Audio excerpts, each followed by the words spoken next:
Good morning, everyone. I am Sylvia, the Crafty Old Lady, and I hope you are doing well. I hope you're happy, healthy, and safe, and enjoying the autumn scenery if you live in an area where the seasons changed. As I'm filming this, it's October 21st, and yesterday and the day before, we saw some beautiful, beautiful fall colors, and I'm going to put up a little video of that. Also, if you haven't seen my Bambi Chapter 8 little video, there's some pretty landscape pictures and video in that one, and I'll link that for you. But anyway, this is my journal that I'm currently working in, and I don't know if I showed that I added this little thing here in the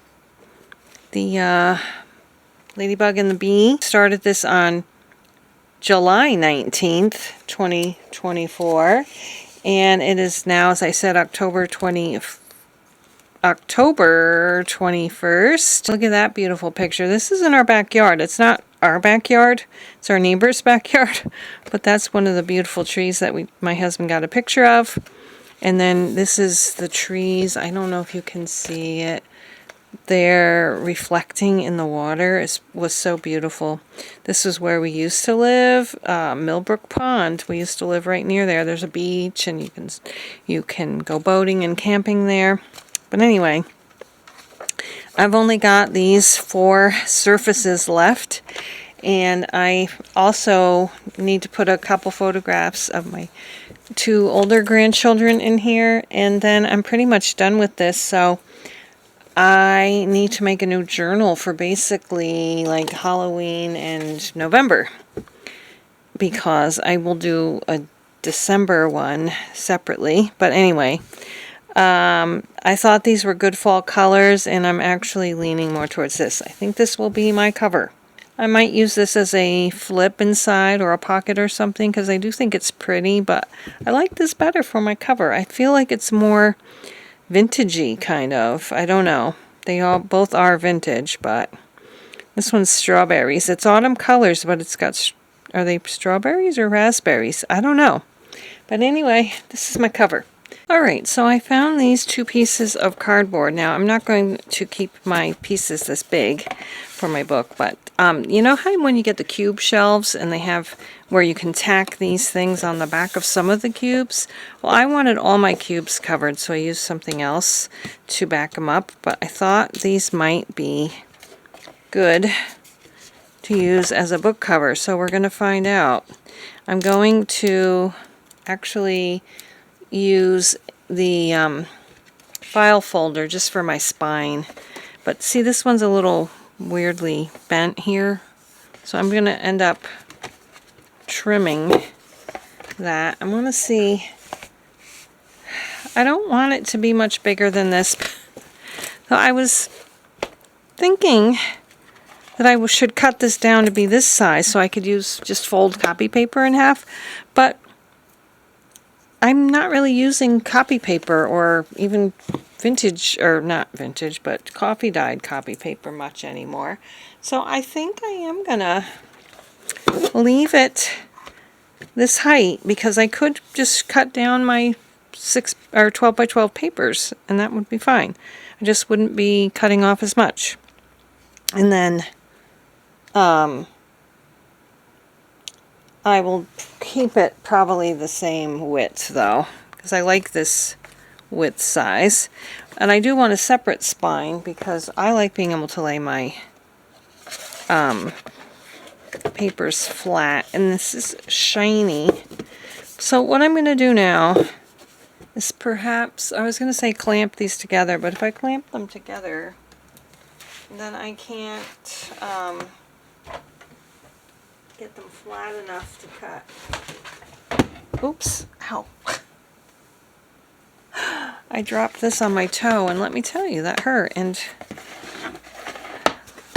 so what I'm going to do is, how many inches is this? That's what I'm going to do first. Measure this. So each one of these is 6 inches. So I could just fold my sheet of 12 by 12s in half for these.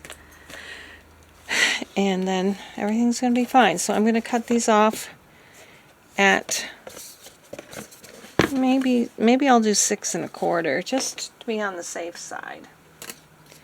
But I also have to cut this little part off. So let's do that. Guess I should draw a straight line so I know where I'm cutting. So I'm going to cut, oops, not good. Okay. Cut that off, and then from there we'll go to 6 1/4 right here. Okay.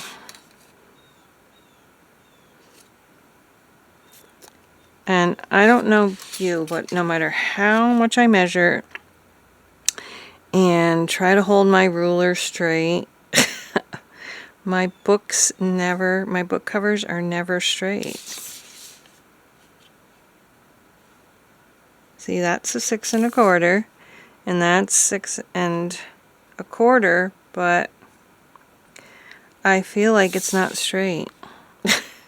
But I guess it is, right? Okay, let's do it. And then, yeah, I don't think that's straight. Ugh. That's so annoying. I know how I can do it. That line to this line. Line it up here. Line it up there. Line it up there. Alright. That's how wide my book is going to be. And that should be straight. Now I'm going to get out my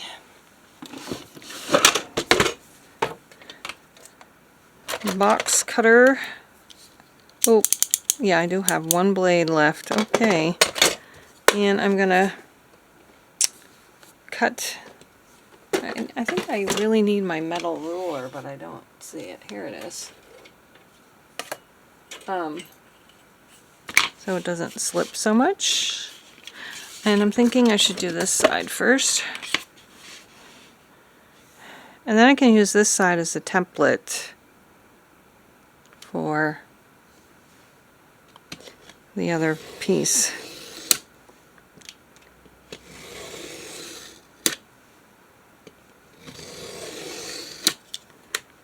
Ooh, that's not going through too well. Oh, there we go. So we got that side. Got this side.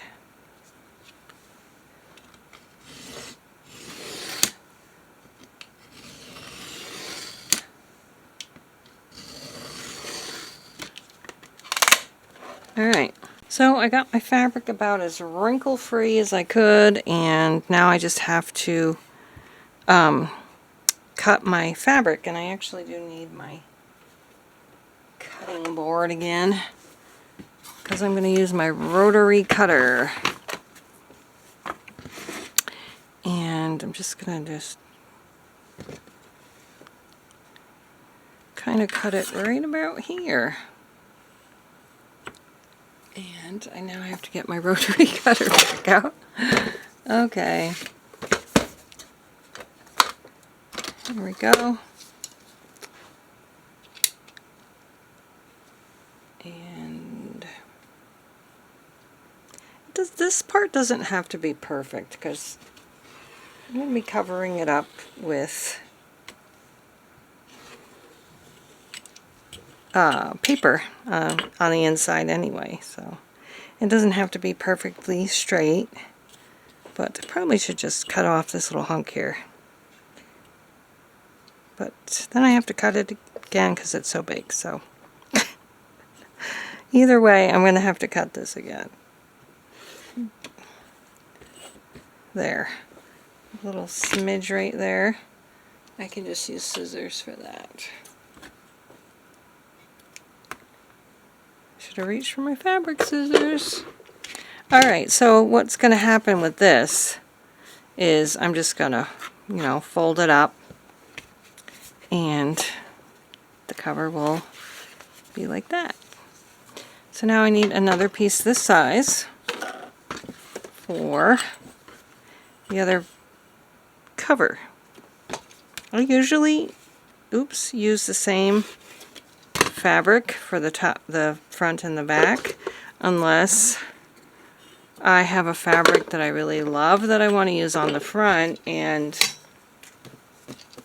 not enough of it to do the back. Then I might, you know, do a different fabric on the back. I'm not putting glue on the front. I'm just putting it around the edges, and I'm also going to get my fabric scissors and cut these corners. Oh, about 1/4 of an inch or 1/8 of an inch maybe from the corner of my cover.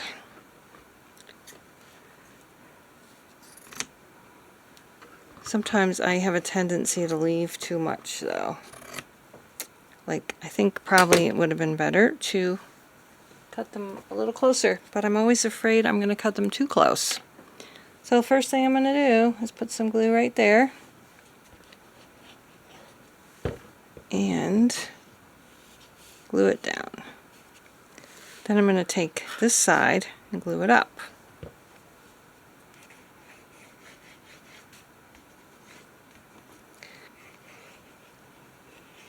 Let's do this side. And I just kind of pinch these in, so I'm going to just put a teeny bit of glue in there. And pinch them down. Whoops, don't want that. Pinch them down. Hopefully they're going to stay. And then we bring them up. Sometimes they come out. Like that one. Doesn't want to go in. Okay. And you know, you can, trim it. Even trim it off if it's ugly. My fingers are sticky. That's the problem. Okay. See, like, I'll probably just trim this little piece off a little bit. It's sticking out more than I like it. Alright, same thing on this side.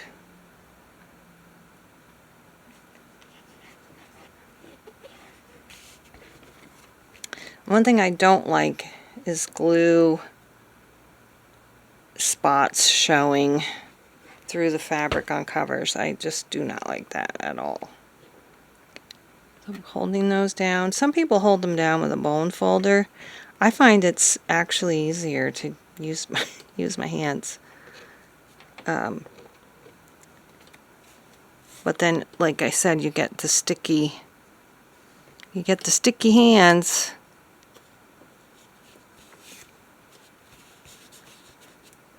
Okay. I see a little piece there that I'm going to trim off later too. Okay, so that's how you make the covers, or how I make the covers. So here are my two covers. And I have all these little contenders for spines. I don't think my spine is going to be big enough to show the cuteness of this fabric, so I don't think I'm going to use that one. This one I'm not really feeling like it matches very well. I thought it might. Then we have this one, mushrooms. I feel like that would be too busy together. The pumpkins, I think, would look okay. And then we have this plaid, and I'm really liking the plaid. So I'm going to use the plaid. I've got a strip of it here. However, it's not, usually I wrap my spine around it. So it's not big enough for that, but I can figure out something to do. So it would look something like this. Since this is only basically going to be for November, and Halloween, although I don't like limiting myself, and that's why started making just journals and just going until I'm finished, because I was always having anxiety about, like, what if I don't have enough space for all of April, or what if I have 30 pages left in spring and then it's summer already. So I don't want to limit myself like that anymore. But I also don't want to make this one too big, because I have this one that I made a long time ago for December, and I never used it. I basically just put coffee dyed papers in this one. So this will be for December, maybe even January, but I don't think there's that many pages in each signature. And then when I make my next journal after this, I will just continue on until it's full, whether it's full in February or full in April. So, but I think this fabric really looks pretty with this. So this is what I'm doing, and then I'll wrap it around. I'm going to put some cardstock in there, and I think I'll just take my cardstock and put some of that on this, you know, this side of the cardstock, and then I can just, I don't have to worry about whether this fits. I mean, it's not that much there anyway, but that's how I'm going to do it. Right, so I have my spine cut, and I'm putting Fabri-Tac all over it, and then I'm going to smooth it out because I'm trying to avoid, you know, like lines of glue showing through the fabric. So that is why I'm doing this. And I'm also hopefully not going to get it on the front of the fabric. Most of this is not even going to be showing, so we have to remember that. But I just want that one little spot that wasn't going to be covered with the outside fabric covered. So there's that. And I think I need to wipe my hands. This fabric is actually probably even bigger than this spine is probably even bigger than I actually need it to be. So this is how that's gonna look. And now I'm going to iron this piece right here. So now I'm going to glue this spine to this piece of fabric, but I'm wondering exactly where do I want the part that's not going to reach up. I would rather have that be towards the bottom, I think. So I don't think it's going to be too close to the bottom though. I just realized, I didn't realize when I was making it, I was putting it in the wrong direction, but that's going to be on the inside. The pages are going to cover it, but I do think I'm going to glue it down right about here. So let's do that now. So next time I make one like this, I'll make sure I have enough fabric first before I cut it up. But I still want to use this one anyway because it's my favorite one that I had. So that's gonna be glued down on this side, and I think it worked really well. I don't see any glue coming through. So we're gonna put that just like this. First thing is just put a little glue on the edge like this and smooth it out. Okay. And put it down.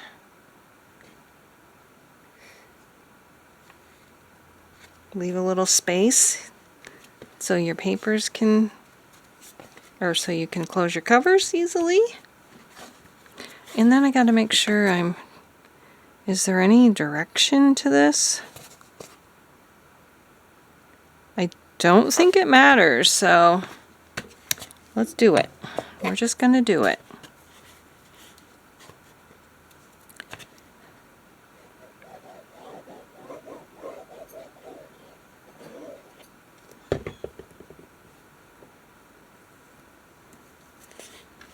Alright, now this side.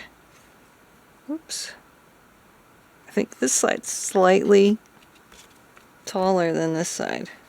But there's how that's going to look. I think that's going to be cute. And now we're just going to glue these sides down, like so. Oh, I forgot I don't need to go all the way down.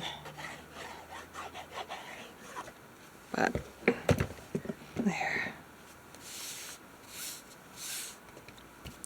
And here.